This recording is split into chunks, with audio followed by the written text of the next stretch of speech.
Hello friends, welcome to my YouTube channel Sanjeet Pathshala. मैं मनीष कुमार, कुछ नए चीज़ों के साथ मैं आज आपको डेस्टिनेशन और आप कह सकते हैं एम्बिशन और हॉबी के बारे में कुछ बताऊंगा। अब ये बताने के पीछे एक थोड़ा सा रहस्य ये भी है कि बहुत से ऐसे लोग अपने एम्बिशन और हॉबी यानी कि एम्बिशन जो कुछ भी वो रखे हैं उसको छोड़ करके कभी कभी अपने हॉबी पे काम करना पड़े तो वो कतराते हैं। अब पहले मैं आपको बता दूं कि एम्बिशन और हॉबी क्या है। तो देखिए, आमतौर पे आप ऐसे समझ सकते हैं, अगर आप अपने लाइफ में जो कुछ करना चाहते हैं, जो बनना चाहते हैं, तो वो आपका एम्बिशन यानी लक्ष्य हुआ। और कभी कभी अपने आप को खुश रखने के लिए जो कर लेते हैं, तो वो आपका हॉबी हुआ। यानी आप इसको हिंदी में कर सकते हैं आपका शौक।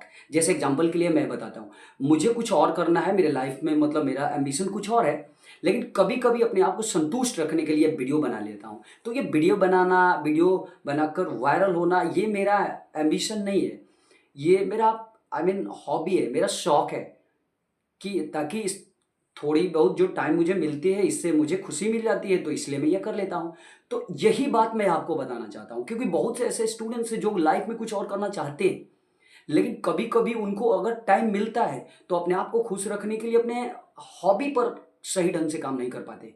जैसे इस बात को बताने के पीछे एक और बात बताता हूँ। बहुत से ऐसे स्टूडेंट्स हैं जो पढ़ते हैं, लेकिन बीच में कभी नाटक वगैरह खेलना हो या कहीं किसी टूर्नामेंट में भाग लेना हो, वो अच्छा क्रिकेट खेल लेता है, तो वो कतराता है, यार मुझे ना प्रॉब्लम हो जाएगी, ये हो जाएगी। लेकिन दोस्त, मैं आपको बता देता हूँ, उस पर भी थोड़ा बहुत ध्यान दिया करो, क्योंकि अब अगर लाइफ में ना जो कुछ भी करना चाहते हो तो दिन रात उस पर करोगे, तो कभी कभी ऐसा होता है कि आपका माइंड डिस्ट्रैक्ट हो जाता है। आप वहाँ से थोड़ा सा मतलब ऐसे हो जाते हैं कि वो जो आप लगनशीलता के साथ जो करते जा रहे हैं, तो कभी कभी आपका माइंड वहाँ से रिमूव होने लगता है। तो फिर अगर आप वहां से लौट कर अपनी जो हॉबी है उस पर काम कर लेते हैं, तो फिर से आप रिफ्रेश हो जाते हैं। तो यही चीज मैं आपको बताना चाहता हूं। अगर आप क्या करते हैं, अपने पैशन पे, डेस्टिनेशन और एम्बिशन पे काम करते हैं, और उसके अलावा अगर आप कभी कभी हॉबी पर भी काम कर लेते हैं, तो ये आपके लिए बेहतर होगा।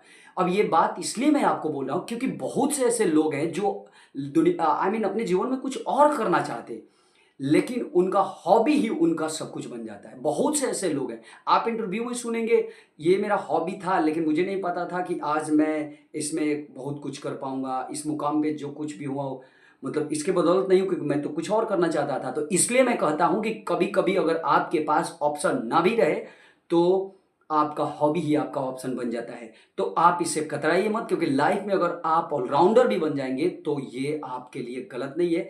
आपका जो डेस्टिनेशन एम्बिशन है, आप खुल कर कीजिए, मन शिद्दत के साथ कीजिए।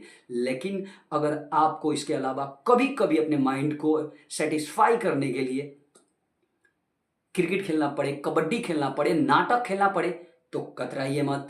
अधिक टाइम नहीं देना पड़ेगा, एक एक्सपीरियंस मिलेगा। अगर आपको अच्छी लगती होगी तो मजा भी आएगा। तो ये आपकी हॉबी है, आप बेहिचक इस चीज पर थोड़ा सा आजमाइश जरूर कीजिएगा, क्योंकि ये आपके लिए बहुत ही फायदेमंद होता है। एग्जाम्पल के ये भी बता देता हूं, अगर शेर शिकार पे जाता है तो दिन रात शिकार ही नहीं करता है। कभी कभी ऐसा होता है कि वो अपने आप को संतुष्ट करने के लिए आसपास के शेरनी के साथ खेल लेता है, अपने बच्चों के साथ खेल कूद कर लेता है।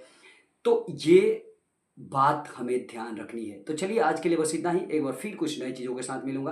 तब तक पढ़ते रहिए, बढ़ते रहिए। याद रखिएगा, जब तक आप पढ़ेंगे नहीं तब तक आगे बढ़ेंगे नहीं। और आप रेगुलर उस काम को करते रहिए जो आप करना चाहते हैं। अगर आपको थोड़ा बहुत टाइम मिले तो आप रील्स देखने के बजाय थोड़ा बहुत अपने हॉबी पर काम कर लीजिए, क्योंकि आपका हॉबी भी कभी ऐसा हो सकता है कि आपको बहुत ऊपर ले जा सकता है। नमस्कार, जय हिंद।